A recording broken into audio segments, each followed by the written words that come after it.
Okay.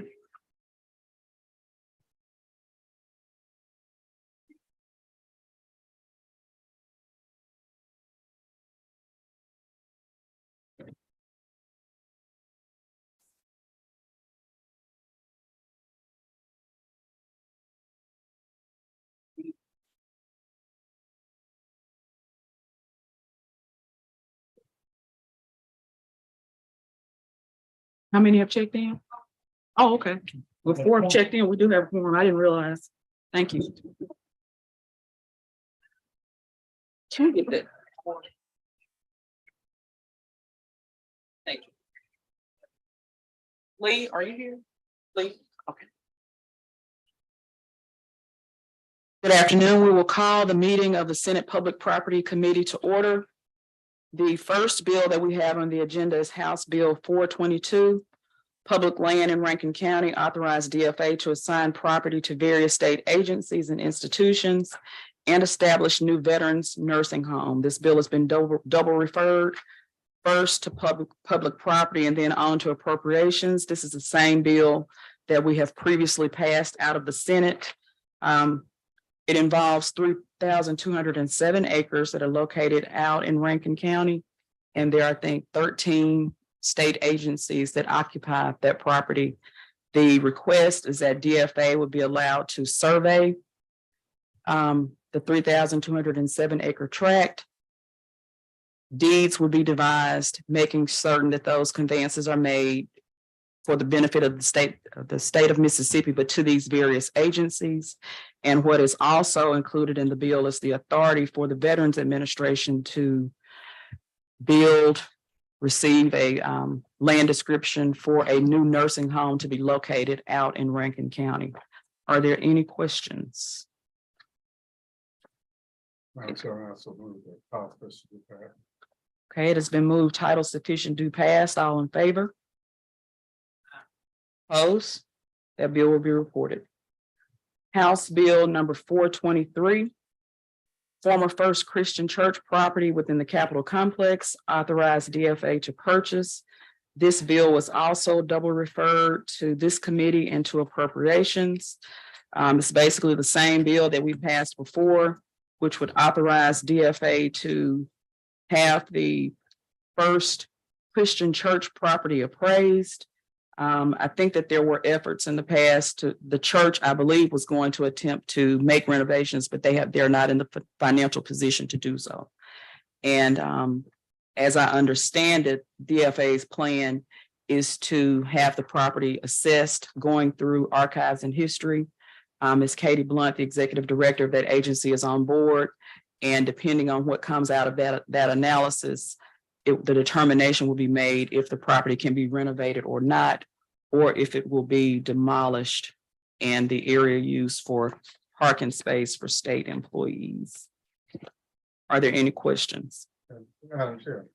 Yes. And as I noticed that it was referred to appropriation as well, but and getting an appraisal of it. Do you think that the appraisal should be done first and then we make a decision as to whether or not we want to try to acquire the property? Well, the getting the appraisal will actually set, I would say, the parameters for a proposed purchase. The state would not offer any more than the appraised, so it would set the upper limit for what can be offered to purchase the property. And so I would imagine that if we were to get the appraisal first, it would be this time next year before DFA could proceed in acquiring the property. So this would just put the steps in place that would allow the property to be appraised, make an offer, the church can accept or not, and then DFA could proceed forward with securing the purchase. Is this Yes. property deemed a nuisance or? I don't think it's a nuisance, but it's not being occupied by, I don't think the church is actually holding services. They own the property, and I don't believe that the facilities are in a condition where they can meet. They're in such a state of disrepair. So would it not be prudent for the city or the complex in general to take it over without the appraised value being an issue? Well, they have to make it would have to be purchased. And so the appraisal it would basically guide the process for DFA to make an offer. And I would say put DFA in a position where the state is not going to pay more than the property is actually worth. And so this is a negotiation that would have to take place. Have the taxes been? It is, as far as I know, is tax exempt, and I think this property has been off the tax rolls for many years. I don't know that, I've heard the exact number. I don't know if it's 10, it's probably more than that. But it's not currently on the tax rolls because it is a church or owned by a church. Also, we call sufficient to pay. It's been moved, title sufficient do pass. All in favor, please respond by saying aye. Opposed? That bill will be reported. House Bill 917, Mississippi Workers' Comp Commission Office Building, placed under the supervision and care of DFA. This bill has been referred to this committee and also double referred to appropriations. And council has informed me that there is this the one? No, Yeah. I'm getting ahead of it. It is, okay, let me get to the correct one here. That there is an automatic repealer in the bill. And so what we would need the committee to do to adopt a strike all where that automatic repealer, which is on page, it's the last line of the bill, page 1, line 110 on page 5 would be deleted because this bill cannot go on to the governor with this repealer included. Are there any That questions? will also give the opportunity for this bill to be used as a transfer bill if other transfers come up between now and the end of the session. And I failed to actually explain what the bill does, so pardon me. This bill would actually, the building that is currently occupied by the Mississippi Workers' Compensation Commission on Lakeland Drive would now come under the supervision of DFA for care and maintenance. And that change is located or found at lines 25 and 26 of the bill. So it would just add the Mississippi Workers' Compensation Office building to the list of properties that will be managed and cared for by DFA. Are there any questions? Is there a motion? Madam Chair, Yes. I also move that we adopt the strike off. And call sufficient to pay. So the motion is title sufficient do pass, strike all as amended. All in favor, please respond by saying aye. Any opposition? That bill will be reported. House Bill 1072. Short title, hazardous trees on tax forfeited land. Authorize counties, municipalities to remove and the Secretary of State to reimburse for the removal of. The bill was first referred to the Public Property Committee, and I believe we have Ms. Lee Janis here with the Secretary of State's office. Please feel free to describe the parameters of the bill for us. Secretary of State, Public Lands. I have a problem. Good. Speak up. Yeah, please. And you may want to use a microphone. I think we are streaming.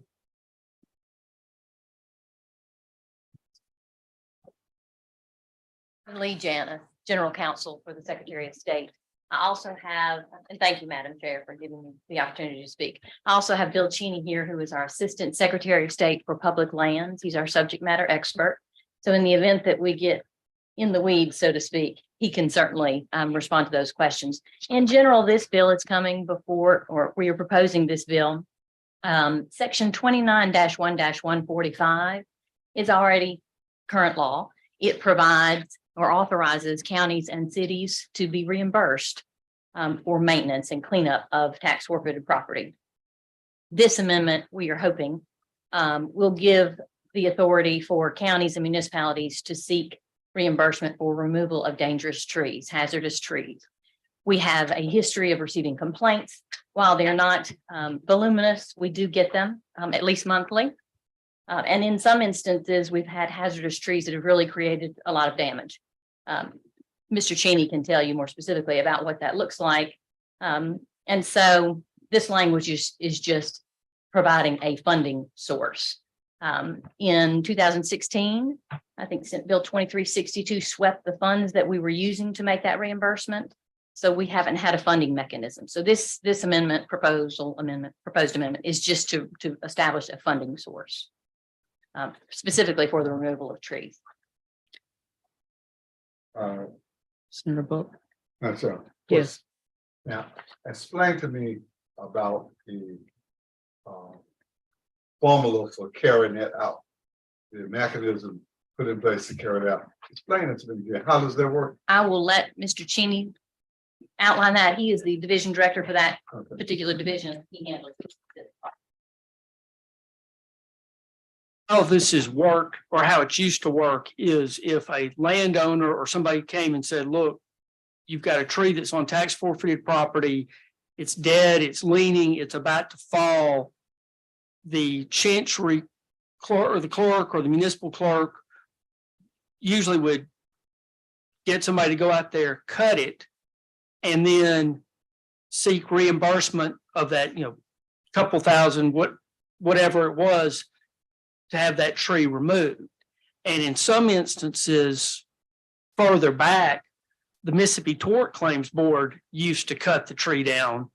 And because they realized it was cheaper to cut the tree down than the damage. And so the mechanism is literally, we get probably one, maybe two calls a month about a tree that's going to fall or a problem. And right now there is no mechanism. I can tell you that we recently met with the Tort Claims Board over a matter where they're probably going to end up paying $500,000 out for a claim.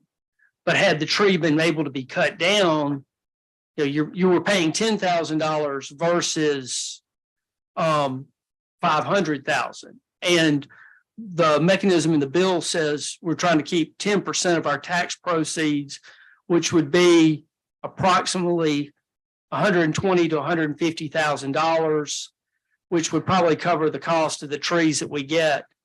And as you said, if you look at the balance of what happens if the tree does fall versus spending the money to be proactive, that's what we're trying to do. But it's generally the municipality or the county would get it removed and then just seek reimbursement from us. That's historically how it happened. Senator Seymour? Madam Chairman, what you're saying, you have a property that's basically off the tax rolls. Say the taxes due on it is $500. So you're saying that because it's forfeited and you got a, say, a $10,000 tree on there, where's the 10? You're saying 10% of all properties would be withheld by the Secretary of State? Yes, sir. We sell tax forfeit lands during the year. Right. That generally at the end of the year, the turn back is about 1 point, depending on how active we do, anywhere from 1.2 to 1.6 million approximately. So I was just trying to give you a rough estimate of where the money, the pot that we're asking to keep, how much it's worth. And it comes from all the sales we do of all the properties statewide that we sell during the year. Because our job is to get them off our roll and back on the tax roll. Right, but the loss of tax revenue, it's not gonna be recouped if y'all having to do. That won't be added to the price of the sale, right? No, sir, it will not. But point is, it saves the state if there's a tort claims. Danged if you do. No, Senator Bowler? that's another question. In a case where a municipality has taken over the property and it become state property. And that just say that tree fall on another person's property. That person in turn can appeal to the municipality for the cost of that. If the state still owns that property where the tree fell, that individual that's damaged would sue the state and would be handled through the Tort Claims Board. But he would have to sue first. You have to. I'm not sure if the Tort Claims Board, I'm not familiar enough with the Tort Claims Board to know if they can just pay the damage or whether it has to be litigated first. But the point is that the harmed individual would have to go to the Tort Claims Board to seek compensation for whatever the damage was. And that would be money out of that individual's pocket. That That would not be reimbursed. well, he would obviously have to pay legal counsel and where that comes from. And I think what I understand is this, what you all are proposing by the bill is to be in a position where you can be more proactive. To actually remove trees before damage is caused, and you would have available funding to do that. Yes, ma'am. We're trying to be proactive when you look at the cost of cutting a tree versus a personal injury. Now, when the bill was before us, the Senate version, which was different than the House proposal, I think in consultation with the chair of appropriations, he wanted language added that the Forestry Commission would basically be in a position or given the opportunity to look at the tree and say, yes, it should be removed. That was an amendment that was made on the Senate side. Do you all see that being a problem with this particular bill? The chairman of appropriations made that suggestion. I know why he made the suggestion. I discussed with him my opinion about that, but I defer to the chairman of appropriations. And I think I will too. We all- So, may I have an amendment that language can be added in subsection 2 to allow the Forestry Commission to provide an opinion about whether the tree should be removed or not? It's been moved by Senator Blunt that we amend section 2, allowing the Forestry Commission to review the tree, examine the tree, and provide an opinion about whether it should be removed. All those in favor, please respond by saying aye. The bill will be so amended. Madam Chairman. Yes, yes, sir. In line of that, and Senator Blunt, I think understands where I'm coming from. Yeah, I suggest because, there is in the sweeping legislation discussion that one state agency could not bill another state agency or municipal. There's a question of whether the commission could get reimbursed for their work. And I just would I feel as a fellow state agency, I kind of want to defend the Forestry Commission to make sure they can get paid if they have to start going out and looking at trees. Well, I think that I just what I would say is the bill is going to appropriations. Is that in our Senate bill? Well, in the sweeping bill, Yeah. that one state agency cannot bill another state agency.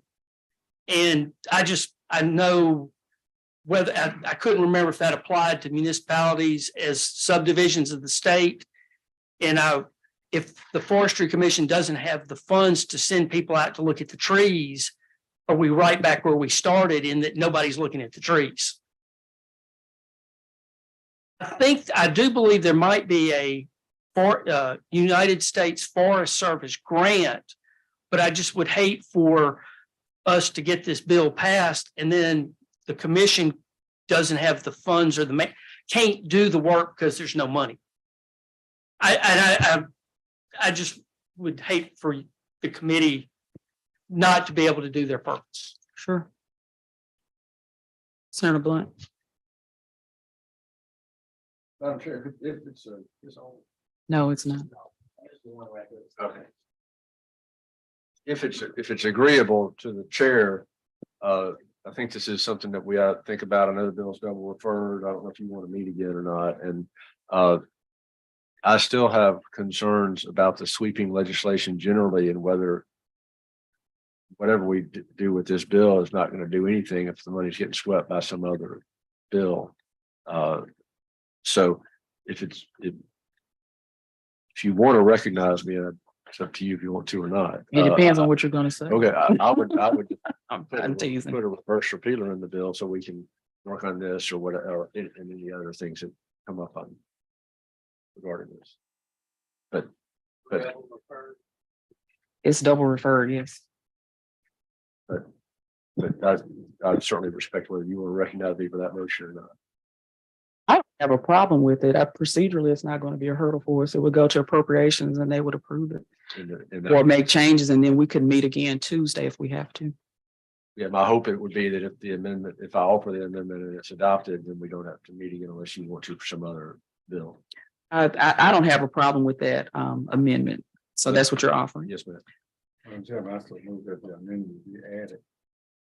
What Senator Blunt has made the motion of the amendment. All in favor, please respond by saying aye.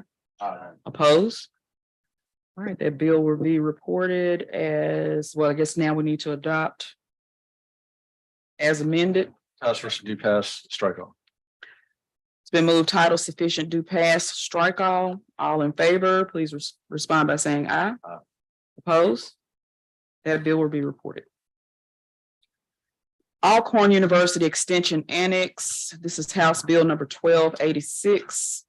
Rename the Dr. Jess Harness Senior Extension and Research Center. That bill has been referred to the committee, also double referred to appropriations. The bill is basically self-explanatory. It would name the Alcorn State University Extension and Research Complex located at 1000 Alcorn State University Drive 479 in Norman, Mississippi as the Dr. Jess Harness Senior Extension and Research Center. Are there any questions? Madam Chair, Yes. I would like to just acknowledge that I am familiar with this particular bill. I'm also familiar with Dr. Jesse Hunnis and some of the things that he has done in the area of agriculture for Alcorn State University.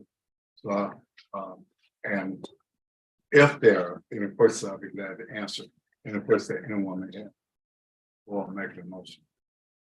Seeing no one seeking to be recognized for a question, is there a motion, Senator Butler? Also move the title sufficient to pass.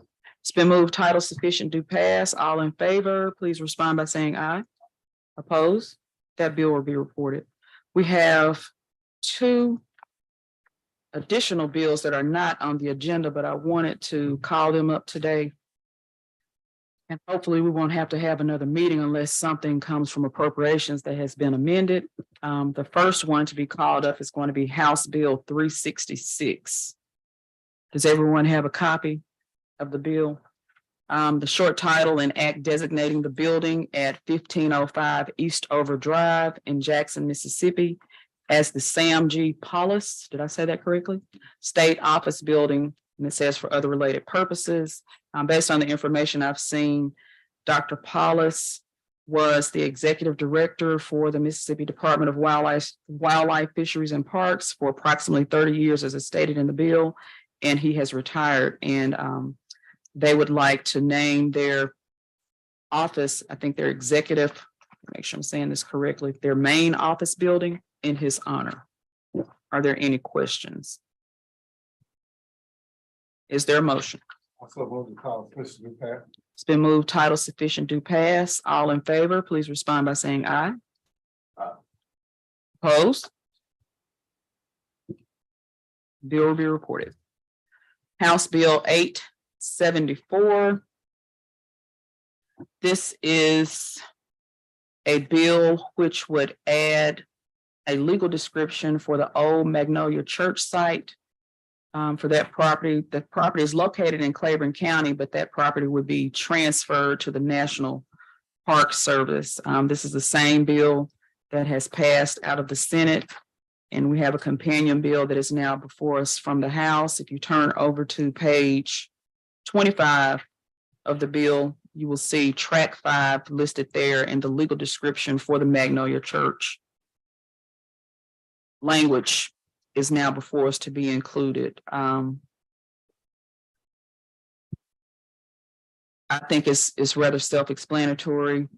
Some years ago, I think it was 2014, properties were authorized by way of legislation to be transferred to the National Park Service. Last year, I think we brought back a Champion Hill bill, and I understand that process has now been concluded, but this property was unintentionally omitted. And so by passing the bill, it would authorize the legal description to be included and for that process to be completed to transfer the Old Magnolia Church to the National Park Service. Are there any questions? One question. Yes, sir. Does anybody know how the state acquired this property to start with? Yes, I do. The Hollingsworth family who lived, who were the original owners of the property in that area, and they had, in turn, given that church to the individuals that lived in the area, and later it was a school, and then from being a school, it was abandoned. And so, but the Hollingsworth family had the right to reclaim the property, and so they reclaimed the property and gave it to the state. So I think this would all be part of this at the Vicksburg National Park. This is right in the middle of Battle of Fort Gibson, right smack in the middle. Okay. Any more questions? Is there a motion? Title sufficient to pass? Been moved, title sufficient to pass. All in favor, please respond by saying aye. Opposed? That bill will be reported.